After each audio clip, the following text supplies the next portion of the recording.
Greetings and welcome, everybody, to this week's episode of UC Weekly News. Not that many left to the end of the year. We got some exciting things coming up for you. This is going to be our analyst expert CES preview, and I've got some really awesome people joining me that I really appreciate.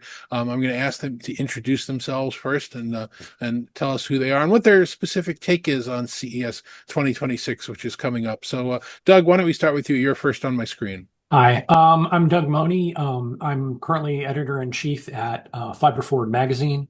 In addition to that, I have a kind of a Jekyll and Hyde relationship. Not only do I talk about fiber, but I also talk about satellites and space issues. So that's me. That's you. Avi, you're next. Tell us who you are, what you do, and what you're looking for. Sure. I'm Avi Greengart with Techsponential. I'm a analyst that covers the devices side of the equation for both consumers and end user enterprise. So CES is one of my biggest shows, and every year it gets more and more packed, and every year my participation seems to shrink down to client meetings at the Venetian and the Wynn. There's going to be an awful lot going on this year around automotive, around digital health. Of course, AI, whether some of that is real AI, AI washing, putting the word AI in front of everything like they use the word quantum in Ant-Man movies. We'll see. But there's a lot of silicon announcements and new PCs that are going to be shipping. So you're going to see a lot of behind the scenes battles between Intel, AMD, Qualcomm, MediaTek, and NVIDIA, all sort of circling around the concept of what is an AI PC? Where are you doing your AI workloads? Is it in the cloud? Is it on your desk? Is it on your phone? Does anybody care? We'll see. Avi, thanks very much. We'll have to talk about what's going on at the Sphere this year as well. Yep. Tim Albright, it's your turn. Why don't you tell everybody who you are, what you do? My name is Tim Albright, and I run AV Nation. We cover the pro AV side of all things technology. And for me, this is really the jump start of the year. The first pro AV specific show is ISE. Happens about a month after CES. So CES is a really great primer for that show, but also shows us what's coming down the pipeline. Everything from Eureka Park to displays to UC technology. And as Abby said, all things AI. And finally, Deborah, why don't you introduce yourself? Hi, I'm Deborah Weinswig from CoreSite Research, and we are a global research and advisory firm. We really focus on the intersection of the consumer and technology. Increasingly, we focus on real estate, so like where it happens. And going back to how that kind of all ties into what we're looking at CES this year is, right, kind of AI in the physical world.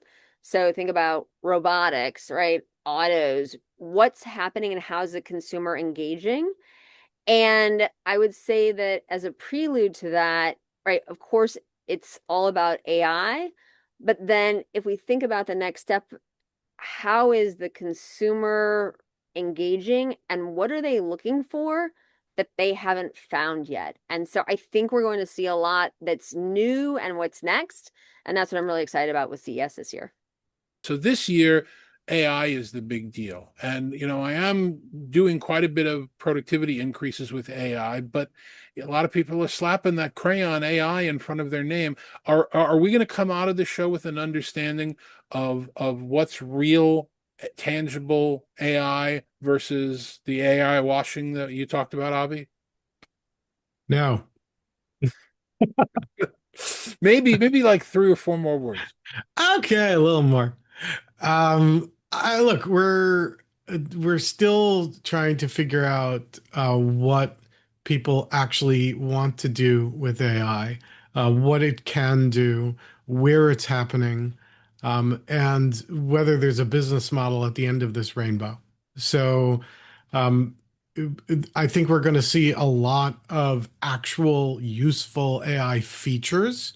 I think we're going to see a lot of numbers thrown around about how much capability, how many tops, how many tokens you can generate on device, especially in some of these new laptop chips. And it's exciting.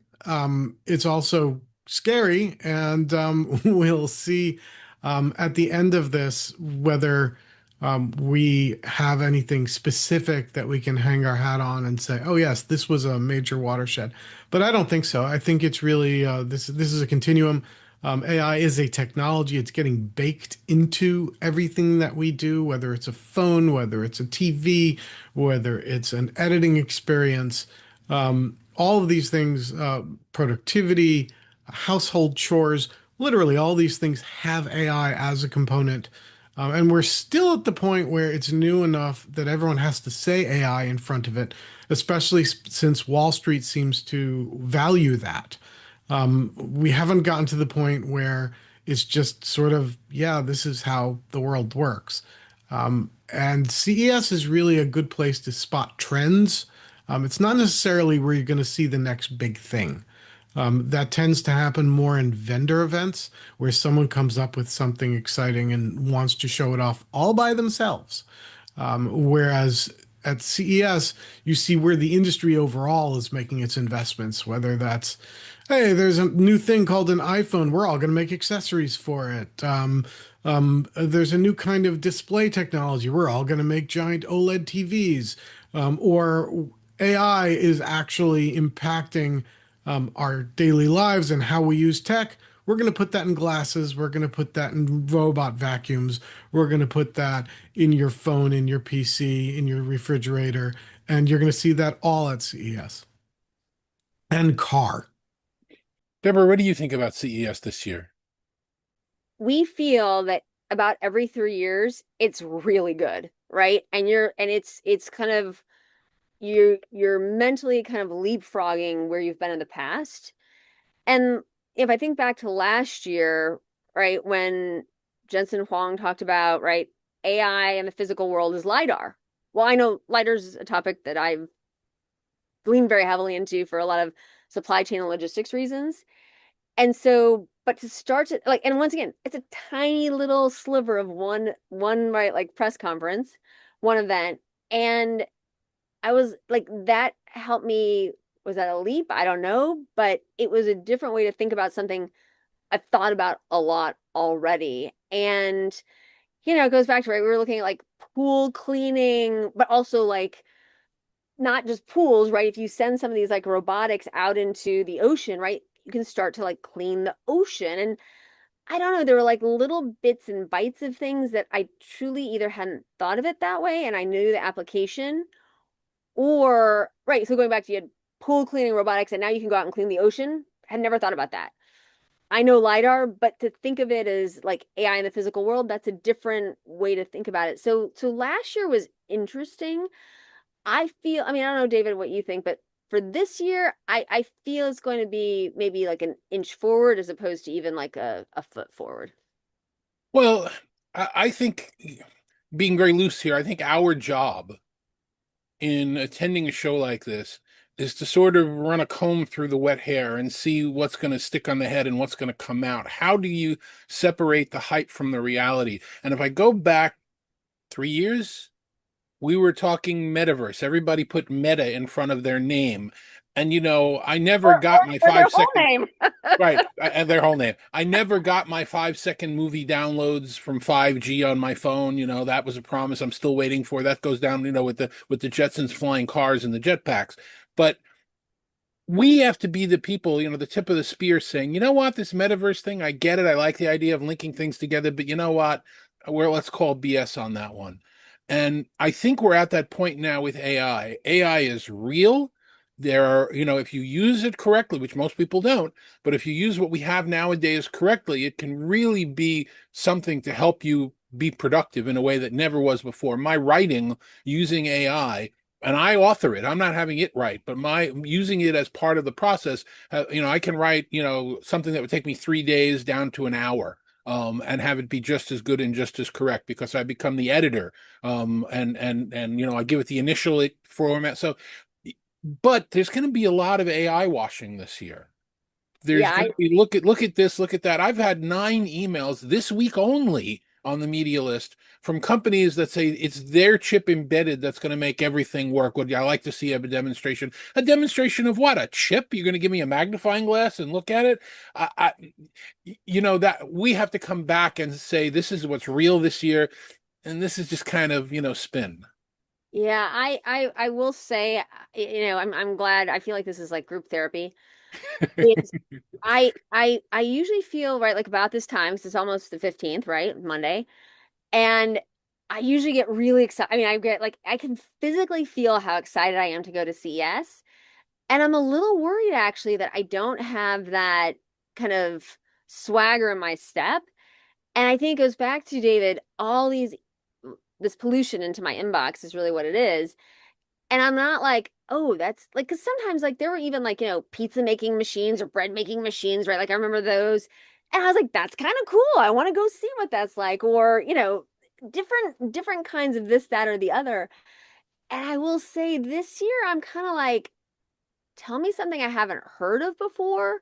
Doug, this is what your 20th CES. You've been going many years. I've stopped counting. I just Yeah, go, oh, a lot. a lot. What do you see as differences this year versus what you've seen in past years? You've obviously been getting the same emails as the rest of us. A lot more embedded technology people are writing, come see our chip. I mean, what am I going to see in your chip? I'm going to take a magnifying glass out and look at your chip. Wonderful. But, that's one thing that I'm noticing. Are you noticing anything from the information that's coming to you? Well, I think that maybe Tim alluded to this as well. This is no longer the Consumer Technology Association event. This is more like the technology event. Enterprise is coming, or is coming. I've seen a lot of stuff in my inbox about enterprise AI.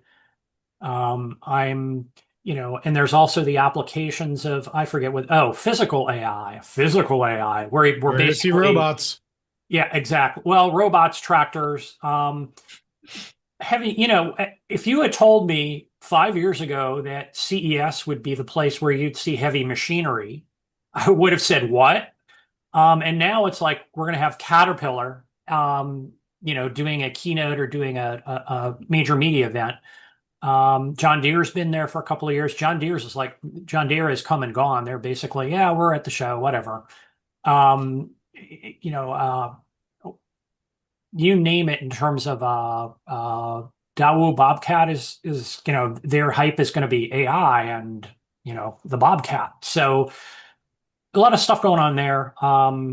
In terms of, I think you'll hear the physical AI buzzword to separate it from some of the more cloudy type of applications that we're seeing now. So that's going to be interesting to watch. I think the other trend I think is got me kind of scratching my head is Palmer Luckey is going to give a keynote at CES, and it's like we're having a defense contractor give a keynote at CES. I want to say what is wrong with this picture, but there's definitely been a mission creep or mission stretch from CES for any number of years, and I don't know if we've stretched it to the point where it's going to snap or it'll be business as usual. Yeah, I've talked about how, and this goes back like 10 years, and I haven't hidden this from anybody at CES, CTA. They understand my opinion that we've taken this from a products show, a solutions show, to a concepts show. You get some of the larger organizations building booths that deserve to be buildings with kitchens and bathrooms in them, and going all the way to the top of the ceiling of the conference center. And you ask them what they're saying, and there's no answer. They're just there to be there. There's nothing to buy. There's nothing. Oh, it's the future. We're showing the future. Well, what? Here's my credit card. What am I buying? So I would like to see more actual solutions than concepts. And in fact, I've told the CTA I'd like to see that separated into two different shows. Maybe, extend it for 2 or 3 days and do one half one and the other half. I mean, a lot of it's not practical because of how big it is, but there are way too many concepts there to be worth our time. I don't need to sit down and listen to how Ford sees the future when there's nothing to see. So that's just my opinion anyway. Well, David, you could make some of those same complaints 10, 15 years ago when Bill Gates always did a press conference that just talked about the future. Where I do agree with you is that mobility seems to have taken over so much of the show, in the West Hall especially. It used to just be part of the North Hall. Now it's the North Hall, West Hall, and And by the way, all the halls are open this year, so this is going to be we're yeah, the no, first this is show going to to be go look huge. at the new This is rebuilt this space. this is going to be a huge show. And the mobility specifically around automobiles and electrification and the softwareification of the car, or the construction equipment. I'm going to put Um, I'm going to push back a little bit about this is going to be, well, it's going to be a huge show, but I think there's going to be a decline. There's going to be some impact of some macro policies, i.e., tariffs and immigration controls. Um, you know, I was listening to the CES virtual press conference yesterday, and anybody who's listened to the propaganda, excuse me, information over the past 3, 4, 5 years, every year it's like we have more vendors, we have more attendees, we have more space than ever before. You didn't hear that. You didn't hear any sort of, yeah, we're breaking records this year and we're going to have more vendors than ever. Um, Instead, there was talk from uh, the head of Kinsey. CES. He's talking about, well, yeah, Gary. we visited more international places than before, and I was just in Hong Kong and Canada, and promoting the show, and it's like, ooh, Hong Kong and Canada, yes, big technology powerhouses. You're going there to promote the show. What's wrong with this picture? Yeah. well, the participation of Chinese vendors has been tailing off since 2020. Well, the entire South Upper Hall were Chinese manufacturing last year, and I don't know how many of them are going to be able to get into the country or will even want to. So it's going to be interesting to find out. We won't know till we get there. And I did love the absolutely impromptu press conference that I attended as well with people that need instruction on how to read a teleprompter. Tim, as long as we're talking about enterprise a little bit there, I've been leading the charge for more than 3 decades of getting people interested, saying that this is not a consumer electronics show. In fact, it's not even called that anymore. Yeah. You just use CES because it's familiar. This is a technology show. And this year, I think for the first time, we're going to have, your colleagues, my colleagues, people that cover, AV and enterprise. We're going to have a good contingent there this year, which we've never really had before. Not in any real way. No, I mean, it took you, good Lord, 10 years to convince me to go the first time. Right. And once I went, I was like, okay, this makes a whole lot of sense. There's a whole lot of enterprise going on. There's a whole lot of pro AV and again, precursors to the rest of the year. Whether that is, LG and displays, Sony certainly always has a pretty significant booth. 2 years ago, Sony was not only showing off PlayStations and stuff like that, but they were also showing off their virtual production. That was when they were really starting to hone in on that. So they were showing that at CES, where in the past they may have held off on that for NAB or IBC over in Amsterdam. So this show really is kind of a kickoff to all things technology for the year. And both Avi and Doug are right that this is, kind of not conceptual, but a little bit more philosophical, right? And I know you were like, what's the future? Well, a little bit of this is sort of the future in a short-term way. They're not giving you 5 years. They're not giving you 10 years. Good God, no. 18 to 24 months. If that 12 months, I think is safe.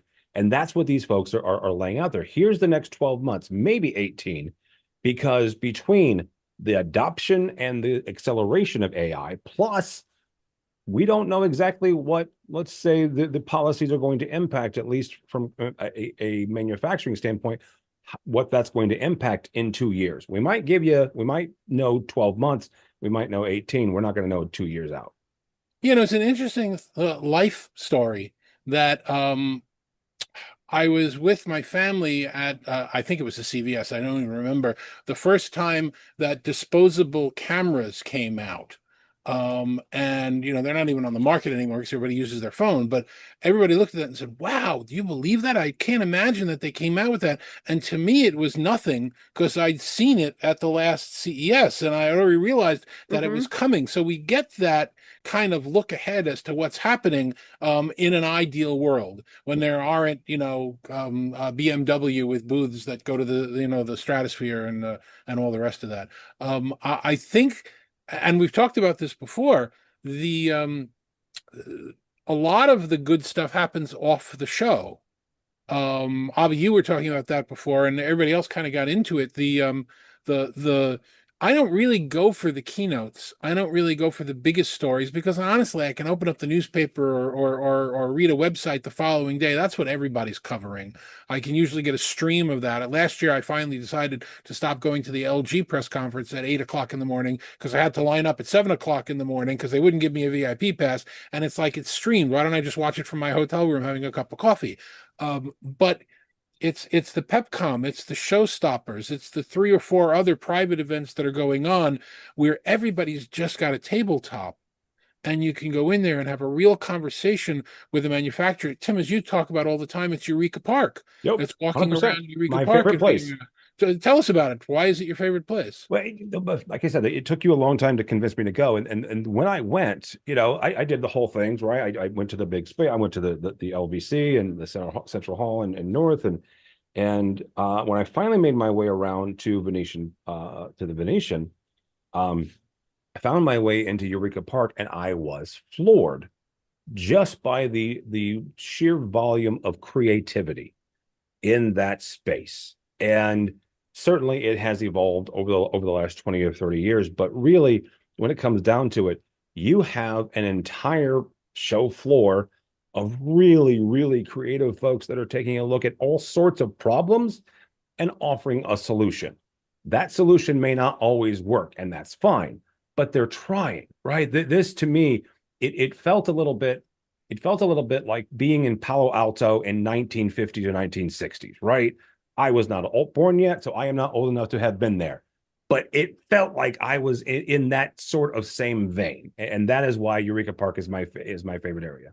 Well, and I'll add on to that the international flavor to it, where you get to see people side by side. I do find it amusing the French don't have the French section, and then you have the individual provinces, which is kind of like, come on, guys.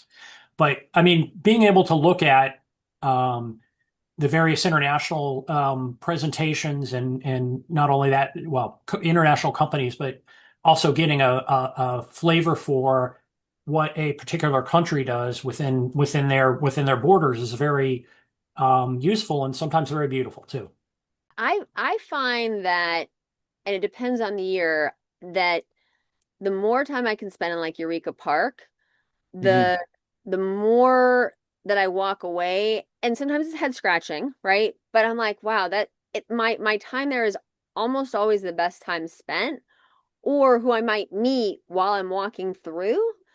And either, right, it's another attendee or it's somebody who's exhibiting and they're like, well, this is like my day job, but this is what I do, right? Like, and I just feel like there's a willingness to share. And so I do find that that's oftentimes, and I'll set up these days more and more, I'll like set up kind of, I'll do like Switzerland and, I'm not being neutral. I will actually go right as a, as a country. Yeah, and the like, pavilions. yes, We get you. We get you. yes, exactly. But it is interesting to see where you get value. I think that's ultimately the message to everyone is, right, we are all on our own journey.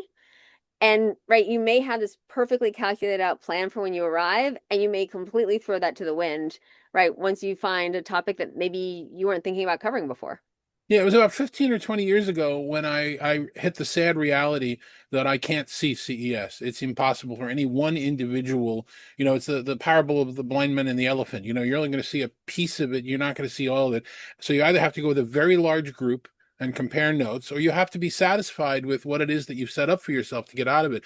I find the independent things like as we said, PepCom or Showstoppers, or there are a couple other new ones that are starting out this year, and a couple, when nobody can build a booth the size of a building, when everybody's got the same tabletop and it's less people, and you can communicate and get answers, and in some cases get demos, get hands-on, get samples.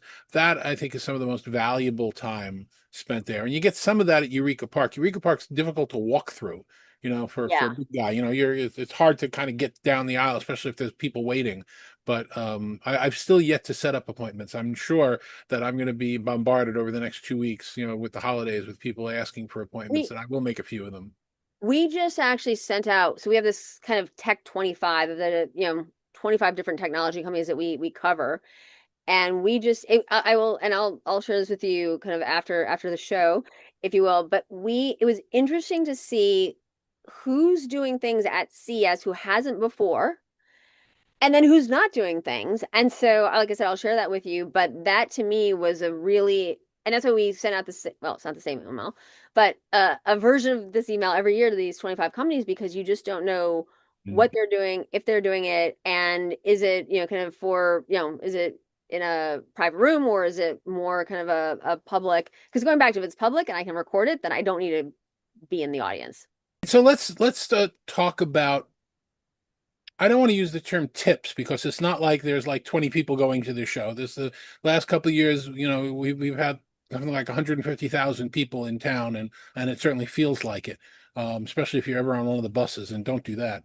But if there's a colleague going, or a first time attendee going, Oh dear Lord. what would your number one bit of advice be, and kind of fill people in? Okay. So my number one tip for attendees, if this is your first show, is really plan out what days you're going to be at what location, and don't change that plan, only because we've all done that, right? Like, I'm going to be at LVCC. Oh, no, maybe I'm going to be at Venetian. And then you try to do both.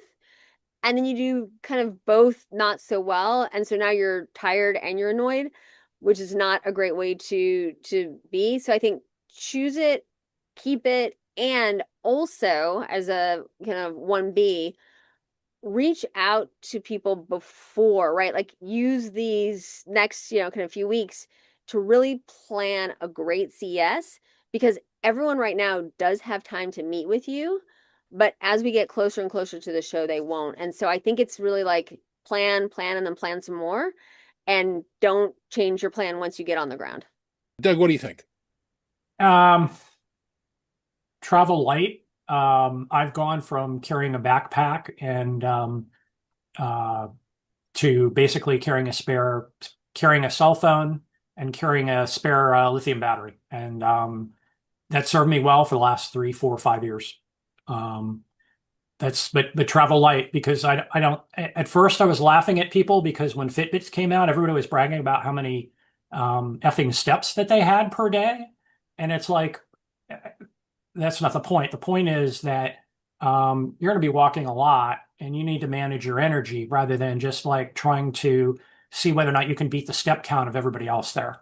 Because you're going to easily do 3, 4, 5 miles a day. I want to get Avi's and Tim's thoughts as well, but you raise an interesting question that I have in my own mind. When I would go to a show like this, I might be meeting clients. Yeah. I might be meeting colleagues. I might be, I am recording video. Tim, thank you for the platform, and I record a lot of other video as well. But I used to wear a sport coat, and either nice jeans or decent slacks, and I'm getting to the point where I'm wearing a polo and cargo pants, and I don't really care anymore, because I don't think it matters anymore. I mean, do you agree with that? Do I need to, look special, or are we just all realizing that this is a marathon, and, the way we're sweating is just the way we're sweating? No, you should wear cargo pants so you could carry your spare lithium battery. Fair. Your large spare lithium battery, not the small one. I would argue that at least in my world of analysts, dressing at least reasonably well is actually important, because I am meeting C-level execs. The sport coat, no. But some sort of incredibly comfortable shoes. Whether that really can be sneakers, people will understand. And this goes double for people who typically wear heels. Don't. Please don't. I beg of you. I had some analysts who used to report to me who I told them this, and they listened. These are my most comfortable heels, and they were at the CVS in line for Band-Aids within the first day, I think. It is you're on your feet the entire day. Even when you're not on your feet, you're on your feet. You can mitigate that a little bit by cutting through booths. They don't like it, but hey, those are carpeted. Um, and you can absolutely agree. Logistics are everything. Deborah's absolutely correct. You should consolidate all your meetings to one venue because you won't be able to get to a different venue within the day. It's just not possible. The logistics are that bad. And there are things out at the area, and there are things at the Mandalay Bay, and there are things at 5 different LVCC halls. The Venetian sounds like it's a hotel. It's not. It's a city. Like there are, yes, you can walk from the Venetian to the Wynn, but that's about it. And even walking within the Wynn, um, you can literally walk 2 miles within the Wynn. So these are the things. Hydrate. People offer bottles of water. Just take one. Drink half of it, then throw it away for weight. It is a desert. It may be the winter, but it is the desert. You are going to need water, and do your best to leave at least some downtime. My favorite hack is because I keep kosher. I bring food with me, and like a PB&J in the middle of the day is crucial. And people who don't keep kosher see me doing this, and suddenly they're like, "Why should I wait an hour in line for terrible, overpriced convention center food? That's a good idea." I'm like, it is a good idea. It's a great idea. Okay. All right, Tim, what about your hint and tip So or I am going to suggestion? disagree with you, which is very rare for me, Mr. Danto. I love cordial disagreements. It makes I people have found think. the bus system incredibly well.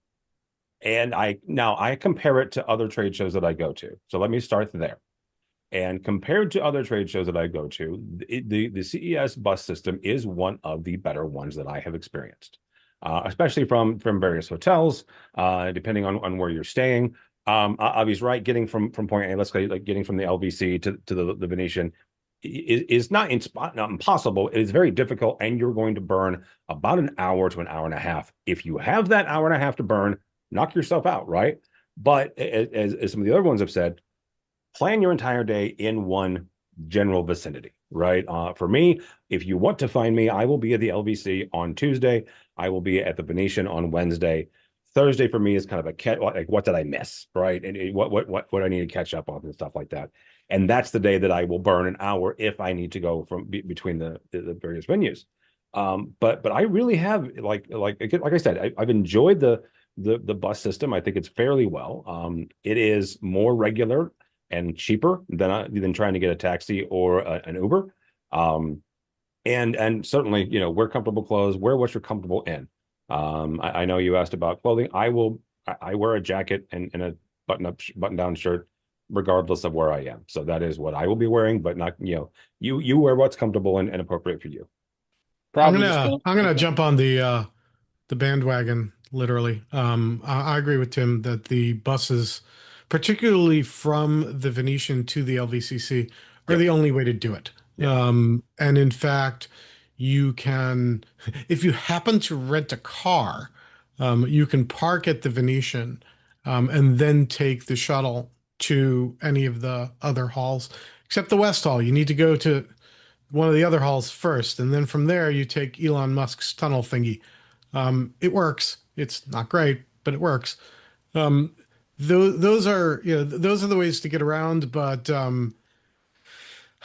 logistics at this show are hard. I have told PR people over and over and over again, do not plan things way off site. I'm sorry. I understand that booth space is enormously expensive. I understand that suites at the Venetian and the Wynn are enormously expensive, but those are the only places you can actually get to without dedicating an entire day to whatever it is that you're trying to do. And if you're paying people to attend, your event, great. You'll get some people who don't have other obligations. If you're not, good luck. Well, I'll offer some advice to exhibitors who apparently from all of the emails that we are all, since we're on the media list, flooded with starting now and getting worse every day, they don't seem to understand. The first one is, in the subject line of your email, tell us the name of the company and what it does. I don't want to waste your time. You don't want to waste my time. If you're selling shoes for tennis players and I'm not a tennis player, I'll know not to read your email. If I can't tell from the first subject or a couple of sentences, I'm not going to read it either. But David, what if it's an AI tennis shoe? Well, there you go. Then it's important. It's got a chip. I have to go get a demonstration. I can't believe how many companies already have asked me to have appointments to have demonstrations of embedded chips. I don't, it's like, why can't I do that now? Just anyway. I'm going to jump onto that and say that email has to have location in it. Yes. Yes. I need to know where you think you're asking me to go, because again, location is everything. Logistics are everything at this show. If I can squeeze you in between two other things because I'm in the area, I'll do it. If you're somewhere off site, I'm not. And if you don't know where it is, that's a red flag. Yeah. Yeah, I've come to the point where if somebody's telling me that they're roaming or they're going to meet me at a coffee table or somewhere else, and I'm like, well, maybe we shouldn't meet after all. If you're not, you're not going to be serious about having a presence there. And I know that's kind of snobby of me, but at this point, it's just like, it's efficient. No, it's your time and their time. Well, and the other thing is, if it's this informal, well, why don't we do a pre-brief? Why don't we do something under embargo? I mean, I've been beating on a couple of firms this cycle that, hey, okay, I'd love to do this. Can you brief me under embargo? And they've been like, well, no, everybody's too busy before then, but you can meet us at the show. And I'm kind of like, I prefer to meet you off the show where I am not stressed, where we are not fighting the noise crowd, where I can, cognitively answer a set of questions and not have to worry about going to my next meeting. And for a lot of these quote unquote professional PR firms, it's just like, no, I gotta have you meet me at CES. I gotta make my quota or something like that. It's just like, Jesus.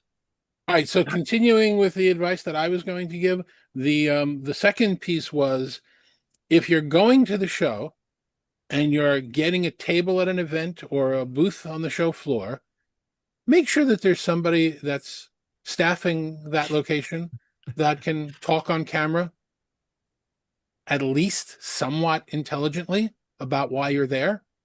I actually walked up to an organization that had been showing their wares at the show for something like 20 years last year and said, is there anybody on camera that can just, give me a minute or two about what's going on so I can share it with my viewers?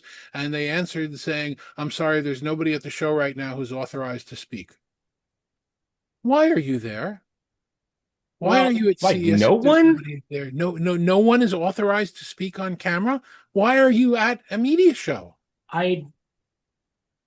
Well, at least we have people that can speak, even if not on camera. I mean, Dave, you go back, you remember the days of booth babes where you just had very good-looking women, and as we got more progressive men, going, and it's like, but yeah, okay, tell me about the product, and then they get the blank face. So.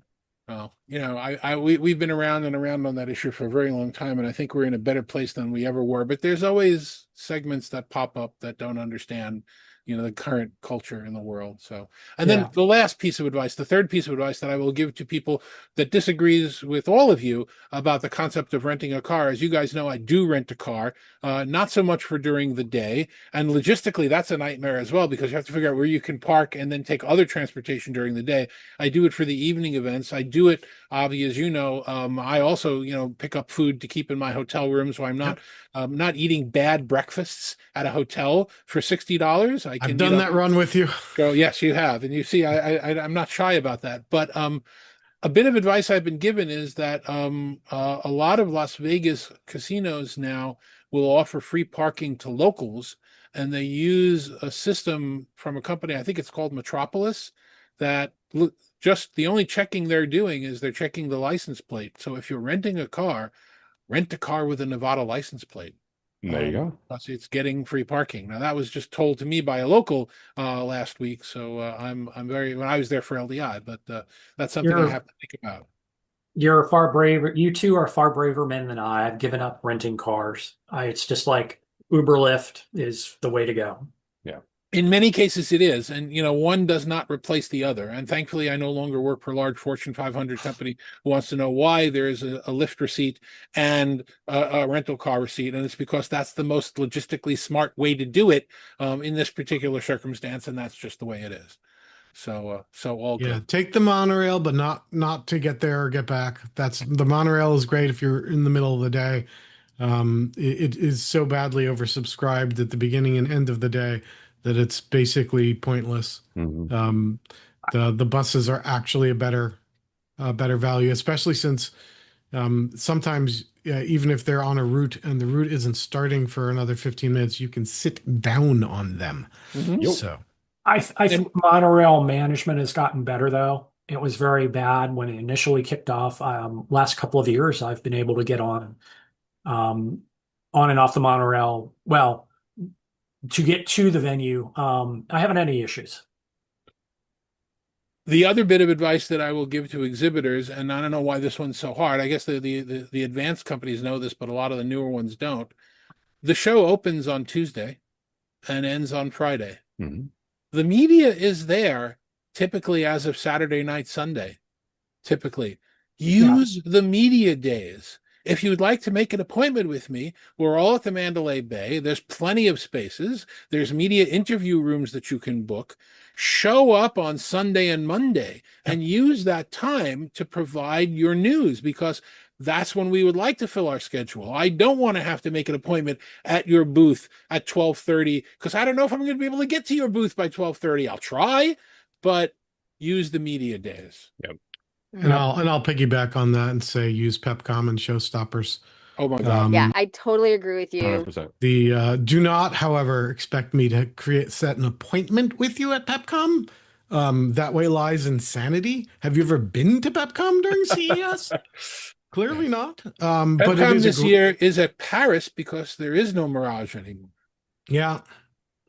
Those are really good ways of having a curated media audience to talk to, hopefully some product managers and some marketing folks who can actually talk to the media. It is crowded, it is loud, it is not free, but it's actually a really good way of getting your message out because there's just no way I'm getting to the South Hall or North Hall or West Hall this year. And so if you have a table, I'll get to it. In fact, I prioritize Pepcom over non-client evening events. That's actually a question. I mean, that's actually a question I was going to ask you, because Lenovo is doing a big shindig at the Sphere, which conflicts with at least the start of Pepcom, and perhaps conflicts with longer, because they said they're going to have a special guest that they haven't announced yet. Are you going to completely ignore Lenovo and No, I'll be at Pepcom? the Sphere.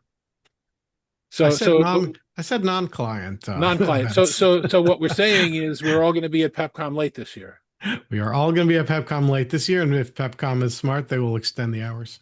So this is funny. So last year, well, funny and not. So last year, right? Like we all waited in line. We got our Sphere ticket to go see the Delta keynote. So nothing makes me nauseous. Nothing outside of sometimes VR. So I'm in the Sphere and I'm like getting my, I don't know, soda and like a snack. And so I go to sit down. I'm like, I'm a little chatty. So I'm like talking to people, right? Like, yeah, because you're like, oh, what did you see that was interesting? I mean, it's not anybody I know. These are like my CES friends, right? And as in I met them 5 minutes before. So I go in to sit down and I'm like holding on for dear life to the railing. And I'm like, okay, I'm like in a giant VR. I'm like, I've got to like back up And so I took a photo and I left. And actually on my way out, I bumped into this group of people. It turns out the woman and I, she going back to Metaverse, she was very big in Metaverse, and that's how I knew her. And so we talked for a while and this, that, and the other. And we ended up having one of my better conversations, herself and two others at the Sphere. And that will be my one and only time that I ever go to the Sphere. So the decision, but I actually think there's some other things that are interesting, right? Samsung's moving everything over to the Win, right? So they're not going to have a presence at LVCC. Really? I didn't know that. And so I heard from CTA. So I know it's Okay. correct. I'd heard it through the grapevine from Samsung, but then hearing it from CTA, I'm like, But okay. Samsung last year, their you can't even call it a booth. They were literally wall to wall in the central hall. You couldn't get to the back of the central hall unless you walked through the Samsung property. So that's all going to be gone this year?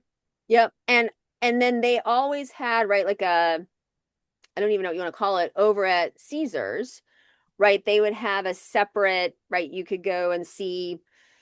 It was actually one of my favorite things to do. You get like the little black, right, like kind of, you know, visitors pass to get in.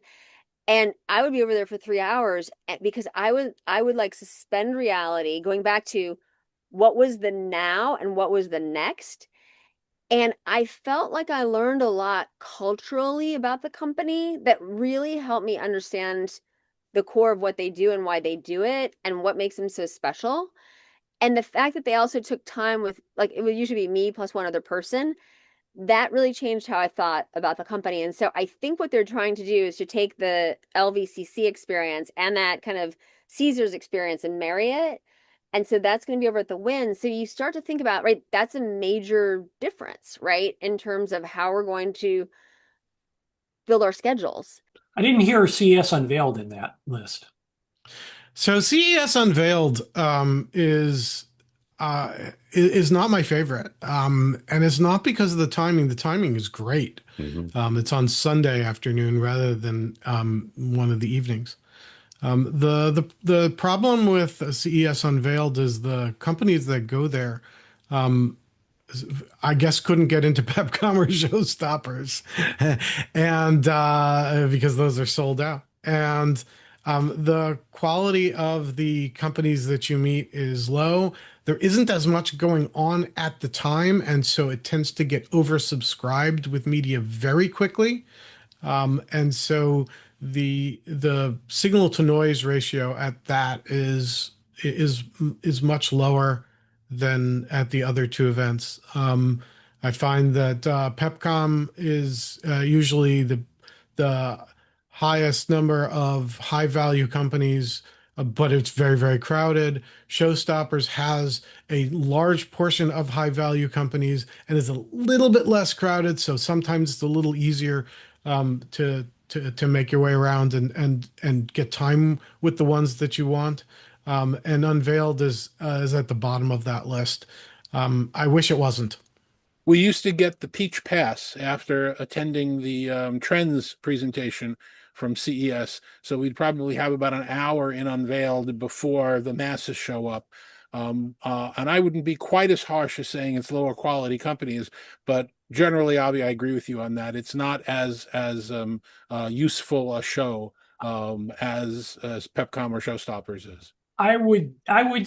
Well, the interesting thing with CES Unveiled is that they've brought in more international presence than you would see at a Pepcom or a Showstoppers, number one. And I'd say that number two is that my frustration is in part with CES Unveiled. They're not as exclusive as they'd like to think, because Unveiled is supposed to be their new products. And I'm seeing the same magical drink mixer or ice cream mixer or AI toothbrush that I saw like 3 and 4 years ago. I mean, come on, man. It's like, the same toothbrush has been innovating for the last 5 years. And it's just like, at that point, you're just like, what's going on here? It's just like, I get you want to need to take their money, but at the same time, if you're going to use this as an exclusive showcase, you need to start tossing some people out. Yeah, no, I hear you. And I was going to say the toothbrush before you did, but you didn't do it. Gentlemen, how can people reach out to you, and ladies, how can people reach out to you and find out more about what you do and where you are? Doug? dmohney139@gmail.com is the best way to reach me. Avi, how can somebody find out more about what Techsponential does? Well, you can go to techsponential.com. I also have a consumer-facing devices site I just spun up called devicesview.com. And you can see me on all the socials at Greengart, my last name. Thank you, Avi. Tim? Yes, sir. You can find me on aviation.tv or connect with me on LinkedIn. Deborah? Deborah Weinswig at coresight.com. You can go to coresight.com as well. I'm very active on LinkedIn and also on X. That's it for this week's episode of UC Weekly News. We will see you at CES. If you don't hear it from us at any other time, happy holidays. Spend time with family. Have some meaningful moments. Thank you, everybody who joined us. We'll see you on next week's show.